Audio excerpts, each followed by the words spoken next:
Umurambura ari ku muhanda hariya ntibanamusize n'imiti arinda yashwanyagurikira mu isanduka. Bira ni ibintu koko.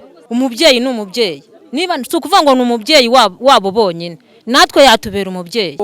Mbona isanduka imbere yanjye ntibi ni ibiki se ko ndabantu bari kwijugunya, mbona abantu barimo gutaha barenga umuhanda ruguririya bari kurenga, nuko ndavuga ntibi ni ibiki, ati ni umuntu baje gushyingura none banze kumuhamba ngo barashaka imirimo. Nuko ndo ntibi bintu se birasanzwe Mataba. Yarariye nyine yaryaga ibye ariko naga ari ngombwa ngo niyitahira bamwanike hano ku gasozi. Ubuyobozi bw'umudugudu burimo kunsaba kugira ngo mushyingure nta nkurago ndi buze kubona, bakambwira ngo nimushyingure gutyo gusa ntahe, kandi afite umutungo. Iyi sanduku mubona ku muhanda irimo umurambo w'umusaza witwaga Kayumba warusanzwe atuye mu kagari ka Mataba, aha ni mu murenge wa Nyamiyaga, akaba ari mu karere ka Gicumbi. Nkuko mubibona bamwe mu baturage barayinyuraho bakayishungera, ariko abandi barahanyura bakavuga ko ibi bidakwiye, ndetse abandi barahanyura bakavuga ko ibi ari akumiro, dore ko ngo ari ubwa mbere babibonye muri aka gace, aho umubyeyi yitaba Imana cyangwa se ashiramo umwuka, ariko kumushyingura bikaba ibibazo ndetse bikaza kurangira baje kumwanika aha ku gasi nkuko bamwe mu baturage bari kubigarukaho. Niyo nkuru iri kumvikana muri aka karere ka Gicumbi, by'umwihariko muri uyu murenge wa Nyamiyaga, ariko by'umwihariko niyo nkuru tugiye kurebera hamwe. Ariko mbere yuko tuza kumva imbarutso n'icyateye ibi byose, icyo wabanza kumenya nuko uyu musaza nyakwigendera Kayumba ubundi ngo yari amaze igihe ari muri gereza, ariko ngo aza kugurisha imwe mu mitungo ye ubwo yari ari muri gereza, aho afunguriwe rero ngo ntiyaje kwerekezwe mu rugo, ahubwo yacumbikiwe n'umuturanyi we muri aka gace. Nyuma yaho abana be baje kumva amakuru ko uyu musaza yashizemo umwuka, niko kuza baje gutabara bisanzwe, ariko ngo bahageze umwana we wagombaga kumushyingura baje kumumenyesha ko nta nkuracyobo ari bubone, cyangwa se atari buze kubona impano ihabwa uwashyinguye umuntu. Nibwo yaje gufata umwanzuro wo kwanga gushyingura umubyeyi we, ndetse na bamwe mu bagize famiye ye nabo banzura ko batagomba kumushyingura, biza guteza impaka, ari nacyo cyatumye umurambo wa nyakwigendera uri kugaragara ahangaha ku gasi, bitewe nuko bamenya amakuru ko ntacyo bari buhabwe cyangwa se nta mutungo bari bubone, nyamara bafite amakuru ko uyu musaza nyakwigendera hari isambu yasize. Aba bana be bavuga ko hari uwo bashyira mu majwi utuye muri aka gace witwa Biramahire, bakavuga ko hari umutungo w'uyu musaza yari afite mu biganza, ariko bo nyamara bakaba batawufiteho ububasha. Nyuma yo kumenya ko uyu musaza hari umutungo asize ndetse bakaba bagiye kumushyingura batari bubone n'inkuracyobo, nibyo byaje guteza urujijo, biza guteza ibidasanzwe muri aka gace, aho uyu murambo umaze amasaha menshi hano ku muhanda, abahisi n'abagenzi bawunyuraho bose bakumirwa. Ni inkuru tugiye kurebera hamwe, ariko ku ikubitiro reka tubanze twumve uyu mwana wa nyakwigendera atubwire uko yaje kugera aha n'icyatumye bafata umwanzuro wo kwanga gushyingura umusaza wabo, ndetse bakaza kwanzura kumushyira ahangaha ku gasi, aho abahisi n'abagenzi bose bari kumucaho bakumirwa. Nitwa Nshimiyimana, hano ni mu kagari ka Mataba mu murenge wa Nyamiyaga. Ikibazo gihari ni umusaza papa wanjye, abaturage ubuyobozi bw'umudugudu burimo kunsaba kugira ngo mushyingure nta nkurago ndi buze kubona, bakambwira ngo nimushyingure gutyo gusa ntahe, kandi afite umutungo.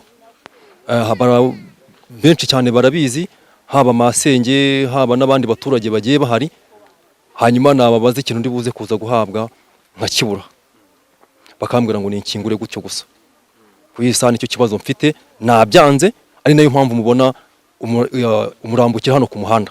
Icyo nsaba giye ubu none ahangaha tuvugana, cyangwa se ngasaba n'ubuyobozi nkuko burebera abaturage buri munsi, nkuko bwaza bakamfasha, hanyuma umuntu agashyingurwa, hanyuma nkabona n'uwo umutungo warawufite urahari, abaturage barabizi, ubuyobozi bw'umudugudu burabizi, hanyuma n'uwo ufite mu maboko arahari. No kuvuga ngo yarafunze uwo musaza, hanyuma uwo ngo akajya amugemurira, biza kurangira rero awufashe uwo mutungo awumushyira mu maboko ngabe awumureberera.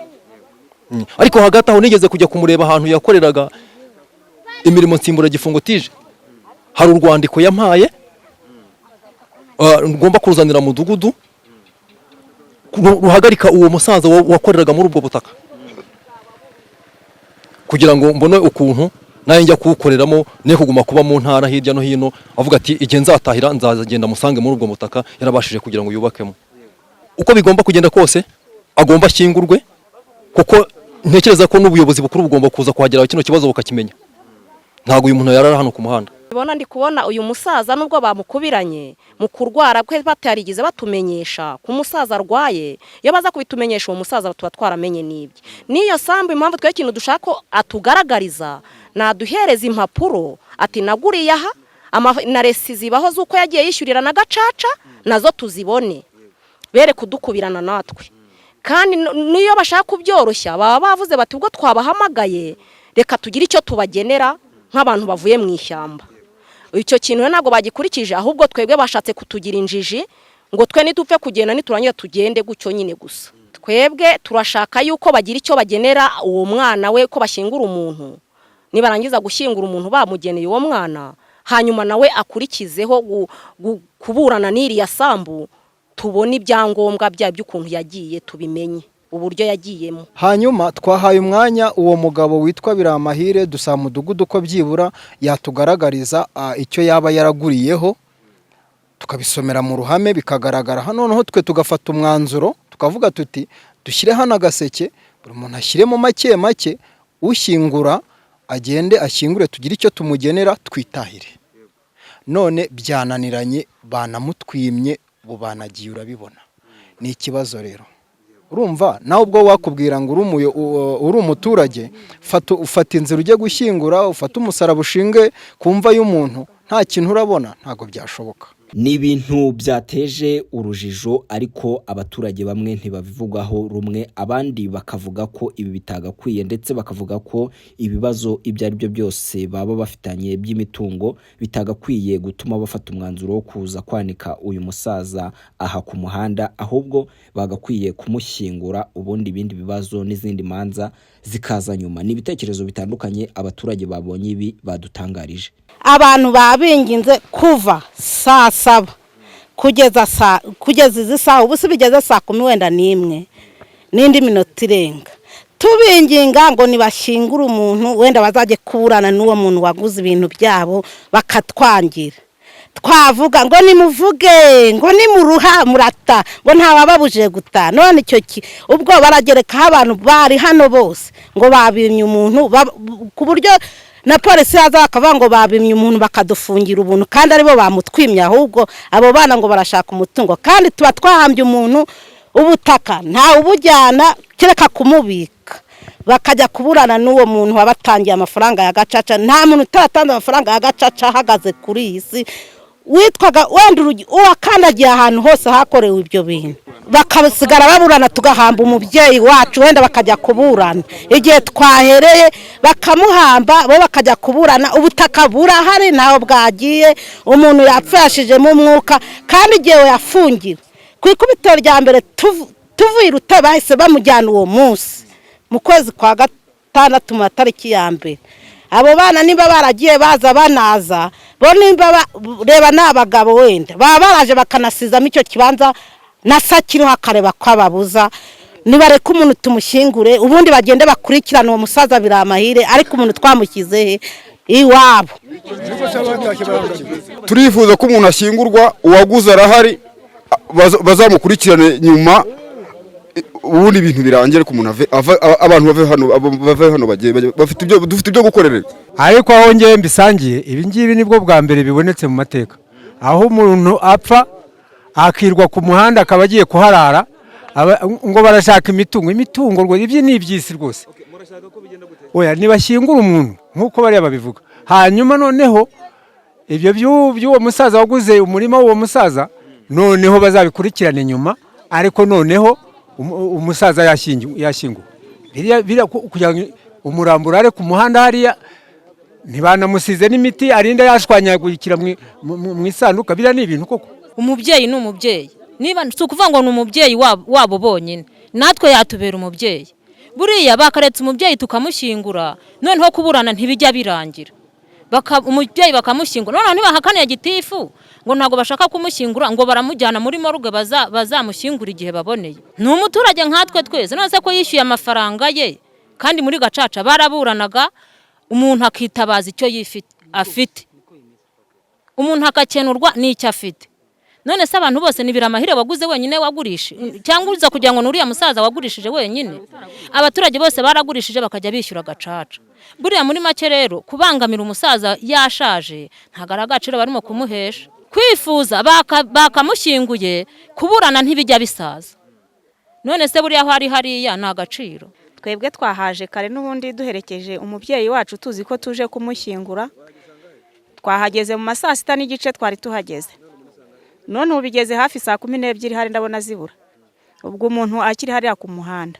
Ubwo twari twavuze ngo kugira ngo umuntu agume ku muhanda ariho bamwanitse ntago ibyo bikwiye mu muco nyarwanda.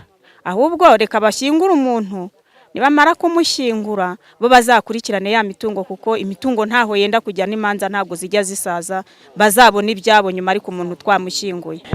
Nazamutse umuhanda njya mu isoko mbona isanduku imbere yanjye ntibiki ko ndabantu bari kwijugunya mbona abantu barimo gutaha barenga umuhanda ruguririye bari kurenga nuko ndavuga ntibiki ati n'umuntu baje gushyingura none banze kumuhamba ngo barashaka imirimo nuko ntibi bintu se birasanzwe Mataba nuko ndumirwa mbaza neza baravuga ngo ni umuntu waguye Gasave nuko ngo baje kumushyingura nuko bimera gucye banga kumushyingura ngo barashaka imitungo. Byadutunguye pe byadutunguye. Ntabwo bisanzwe mu muco nyarwanda. Se umubyeyi niba yapfuye niba nyine yarariye aramara. Yarariye nyine yaryaga ibye ariko ntago ari ngombwa ngo niyitahira bamwanike hano ku gasozi.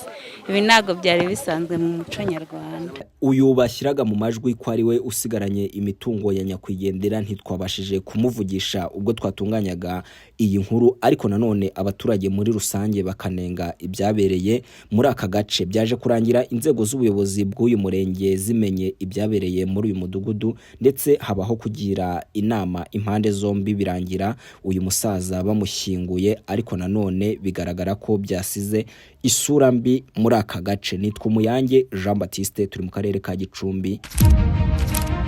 Muri iki gihe tugezemo abantu benshi babaswe n'ingeso zo kwikinisha. Bisa naho abantu bamaze gufatwa n'iki cyago bakameze nk'amafarashi yaguye mu isayo. Bamara kubikora bimaze kubabata bakagira isoni zo kubyivuza, bikabaviramo guhura n'ingaruka zitandukanye, harimo nko kwibagirwa vuba bya hato na hato, kurangiza vuba, kubura amasohoro cyangwa agahinduka amazi ntanga zigahinduka ibihuhwe, kugira ikibazo cy'ubushake buke, kubabara umugongo wo hasi, ndetse hari n'abaviramo ubugumba. Abantu bikinishije cyane bakaba barabaswe nabyo bakabura uko babigenza, bakeneye muganga wizewe bakamubura, bagahora bashaka kwivuza ibi bintu ngo babikire ariko bakaba barabuze uburyo. Igisubizo ni kimwe, ni muganga Agape. Ku bindi bisobanuro mwatwandikira cyangwa mukaduhamagara kuri 0788 24 62 50 cyangwa mukadusanga Nyabugogo aho dukorera. Kandi n'abafite ikibazo cya amibe, igifu, umugongo nabo turafasha bagakira. Kwa muganga Agape wahageze aba yakize. Wabuze umuntu uvuga ko yabuze icyo gukora cyangwa uri umwe muri abo, reka nkurangire Umuhuza Business and Training Center UBTC, ishuri rikwigisha. Mu byo bakwigisha harimo patisserie ndetse na boulangerie, bakakwigisha gukora amasabune n'amavuta, gukora, kuvanga, gutera irangi. Bakwigisha kandi multimedia, harimo journalisme, gukamera ndetse no kweditinga hamwe no gukora filme. Banakwigisha kandi photography, graphic design, gukoresha social media zitandukanye, harimo kwigisha abantu uko bakoresha YouTube channel, guteka no kotsa, ibijyanye na bariste, birimo gukora ikawa, ice cream ndetse n'ibindi. Mu Muhuza Business and Training Center wabahamagara 0782 43 34 35 cyangwa se 0782 79 87 ngwino uhahe ubumenyi unahabwa amahirwe yo kububyaza umusaruro.